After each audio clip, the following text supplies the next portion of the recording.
The library. Oh, that's awesome. It's all accessible. It's all in the papers, but we didn't have enough space to add everything. So you can pretty much see everything on the papers. Very good. I'm correct. This is housing for people who need. Sorry, I missed that initial.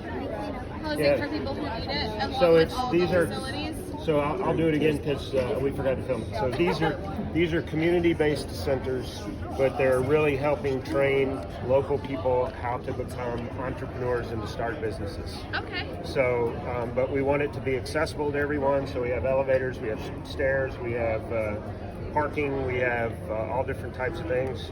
It's self-contained, so we actually will have bedrooms with bunk beds and with bathrooms up on the top floor. And then on the bottom floor, we'll have training rooms, office space for these businesses. We're hoping WeWork will help sponsor these so that we can have WeWork spaces within the buildings. And then we'll have dining and facilities and kitchen. And then we actually have a medical facility on staff to take care of any medical issues that come along. And then within this program, we're going to be doing training. And here's the types of training that we're going to do. What we started off with was number one. First of all, my entire team left and took the notes. So, but what we talked about was the fact that first of all, that someone would come in, hopefully with some idea of a business plan or what they would like to do. If they didn't have that available, we have free forms and so forth. We tried to be as economical as we could.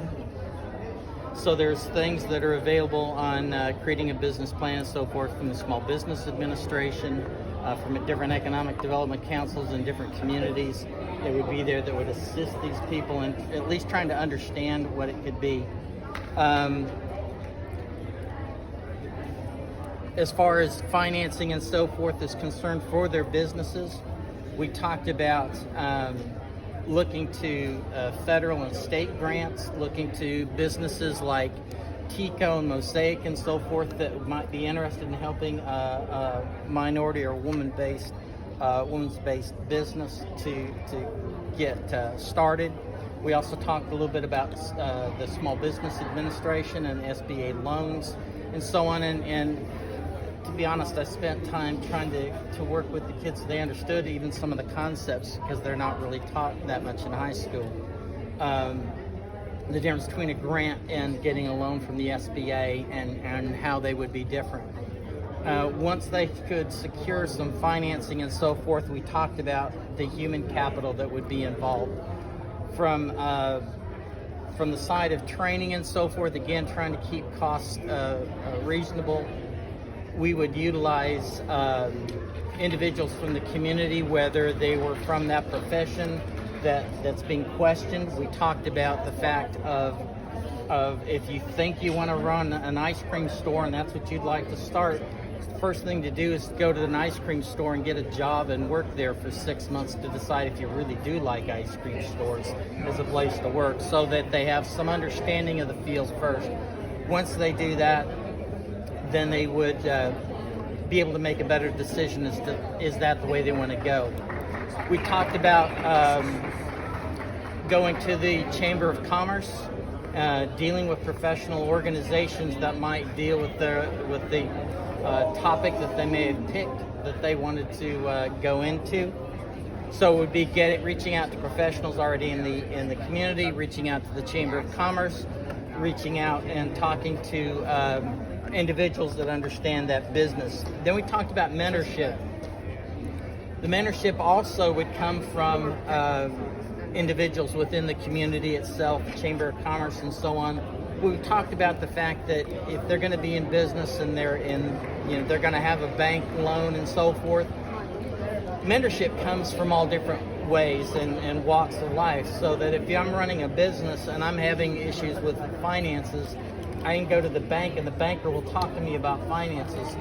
That I might have an accountant and I can be mentored by that accountant on how to handle money and my resources wisely, as well as professional organizations that would represent my particular type of business. And a lot of times they'll provide free information and so forth that's there to assist you.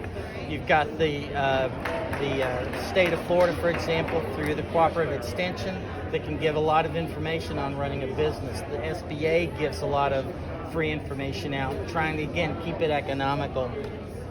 Then we talked about opportunities, and again, going through the chamber, talking through these professional organizations to find areas where they need the business that they're looking to open. I said, you know, if there's an ice cream store across the street, the last thing you want to do is open another ice cream store. So we talked some about supply and demand and how that would drive whether their business would be successful or not. And I think that's good. And that was our plan. Two more things. There are these things called opportunity zones that people can get tax credits for by investing in them, and it's to help areas that need to be built up, get built up. So this would be a good place to start. And we heard just moments ago about this great community app that we can add to our plan. And behind us, of course, we can also put a eco pod. What's it called? Hydrological pod. Hydrological pod, so we can actually use food for the kitchen. All right.